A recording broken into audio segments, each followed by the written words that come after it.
नमस्कार, मैं हूं आपके साथ आयुषी गुप्ता। कर्नाटक के धर्मस्थल मंदिर से जुड़े कथित सामूहिक हत्या, बलात्कार और शवों को दफनाने के मामले में एक नया और चौंकाने वाला ट्विस्ट सामने आया है। एसआईटी ने मुख्य शिकायतकर्ता सीएन चिन्या उर्फ चिन्ना को गिरफ्तार किया, जिसने इस गंभीर आरोपों को उजागर किया था। यह गिरफ्तारी 23 अगस्त 2025 को हुई, जब एसआईटी ने शिकायतकर्ता के बयानों और दस्तावेजों में विरोधाभास पाए, जिसके आधार पर उसे झूठी गवाही और मनगढ़ंत कहानी गढ़ने का दोषी माना गया। जुलाई 2025 में चिन्ना ने धर्मस्थल थाने में एक खोपड़ी के साथ पहुंचकर सनसनीखेज दावा किया था।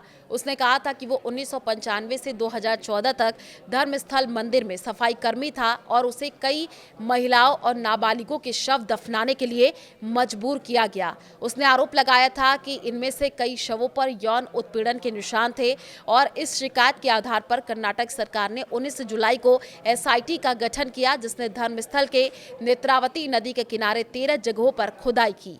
इस दौरान 2 स्थानों पर कंकाल के अवशेष मिले, लेकिन जांच में शिकायतकर्ता के दावों में कई खामियां सामने आई। एसआईटी प्रमुख प्रणव मोहंती ने चिन्ना से कई घंटों तक पूछताछ की और पूछताछ में उसके बयानों और सबूतों में विसंगतियां पाई गई। इसके बाद शनिवार सुबह उसे गिरफ्तार कर लिया गया और मेडिकल जांच के लिए अस्पताल लेकर के जाया गया। कोर्ट ने उसे 10 दिन के पुलिस हिरासत में भेज दिया। एसआईटी ने यह बताया कि चिन्ना ने मजिस्ट्रेट के सामने झूठे बयान दिए और उसकी गवाही मनगढ़ंत थी।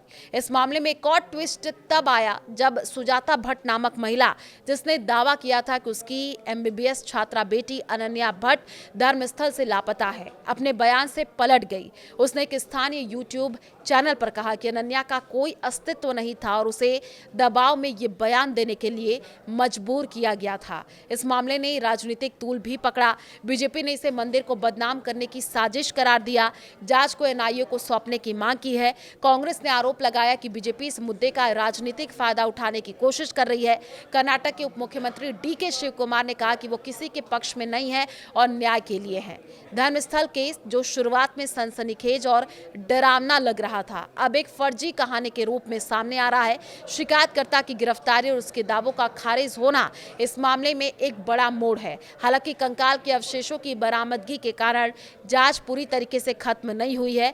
ये मामला न केवल कानूनी बल्कि सामाजिक और धार्मिक दृष्टिकोण से भी चर्चा में बना हुआ है।